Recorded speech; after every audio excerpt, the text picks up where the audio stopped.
What's keeping you here anyway? Mary Blakesley? You thought you'd marry her. But remember what she said that day in the car? Her car, of course. But can't you see it's impossible, Ted? It's not just money. We live in different worlds.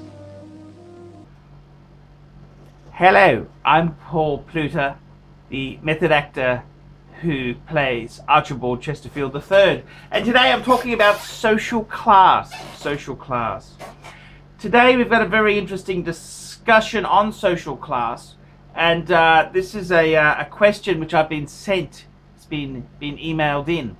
And the question goes that what happens if one person is upper class and they marry another person who is working class? What class would this child have? And it's a very, very, very, very interesting discussion. I can certainly say that. So in this particular scenario, an aristocratic lady married a working class man. Okay. What class would the baby become?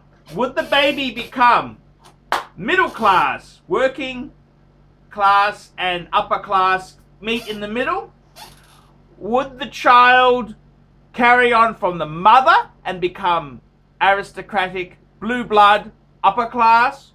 Or would the child follow with his father and would he follow with his father and become working class? And the answer is quite complicated. In 1694, the churches of the world concluded that religion would follow the mother's path. So this is basically because a lot of the bitches were having relations outside the marital home. So to ensure purity within the religious order, it was decided that the religions would follow through with the mother. Hence, if you have a Catholic father and a Jewish mother, the child would be Jewish. That was conceded in 1694. However, the other concession that was laid, that the mark of honor, hereditary, and title would follow with the father. So we've spoken to the people at Concern, and the answer is, if a working class woman, an upper class woman marries a working class man, the child would continue with the father's class traits. Also, any coat of arms would then be extinguished. They would not be able to use them because it follows through with the father. So the son would take the father's name, the son would take the father's class and social standing. These are the rules of engagement.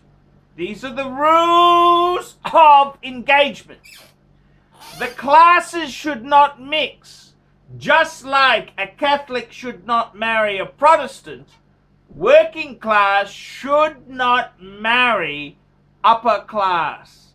This is a precedent for disaster.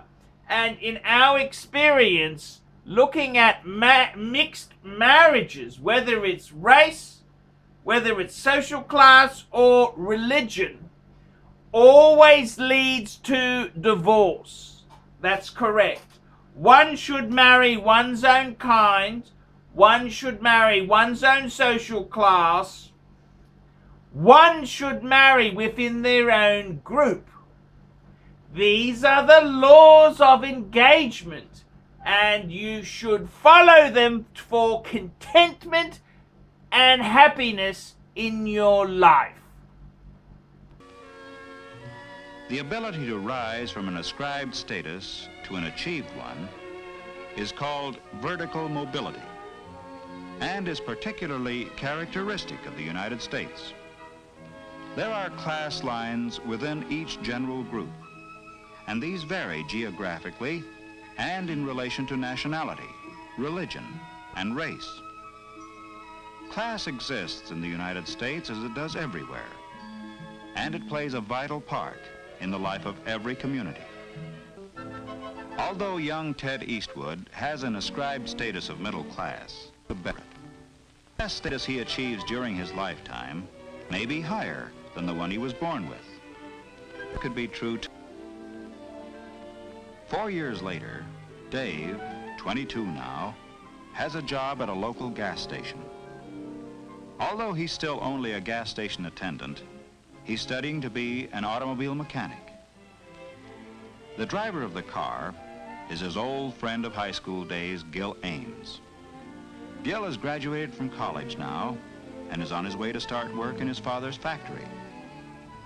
Dave is going to be married just as soon as his job of auto mechanic comes through.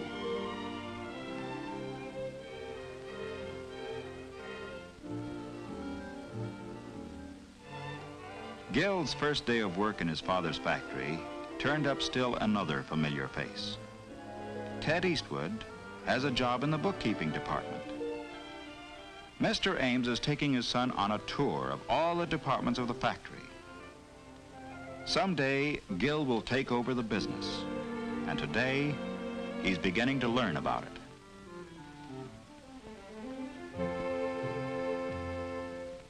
Kind of rocked you, didn't it? Gil Ames with his future all laid out for him. But you're Ted Eastwood, stuck in a job you'll be in all your life.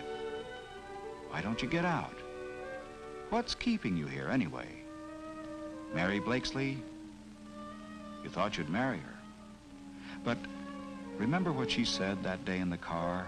Her car, of course. But can't you see it's impossible, Ted? It's not just money. We live in different worlds. Sure, different worlds inside this town, but there are other worlds, bigger towns. You've got some money saved, go to New York. Give it a try for 6 months. And if you fail, only you're not going to fail. And Ted didn't fail. He had talent and the ability to work hard. He started with a job in the art department of a large advertising agency. They called him a production assistant, but actually, he was a sort of a glorified errand boy. But at least he was through with bookkeeping and close to the kind of work he liked.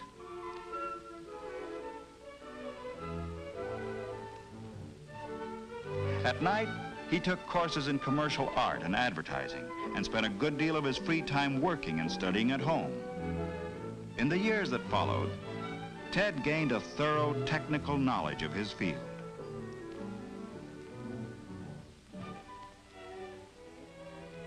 By the time he was 30 years old, he was the head of the art department of an advertising agency. Horizontal mobility, moving from one place to another, has resulted in vertical mobility for Ted Eastwood, a movement upward from his ascribed status to an achieved status that is largely the result of his professional standing. Class lines are drawn differently in a large city like New York, although they are still there. Here, professional standing, power, and wealth are of great importance. It is possible for members of socially prominent families, theater people who may have come from the lower class, and successful businessmen of the middle class to mix socially. And Ted is an accepted member of the group.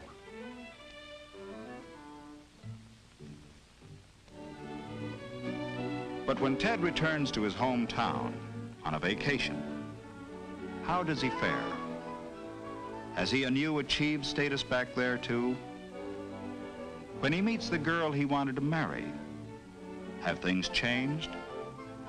The town is small enough so that Mary has heard about Ted's success in New York. But this isn't New York. Mary is married to Gil now, and although they are friendly enough toward Ted, he still isn't part of their world, and he never will be. In this town, the ascribed status of his parents is still the class to which he belongs.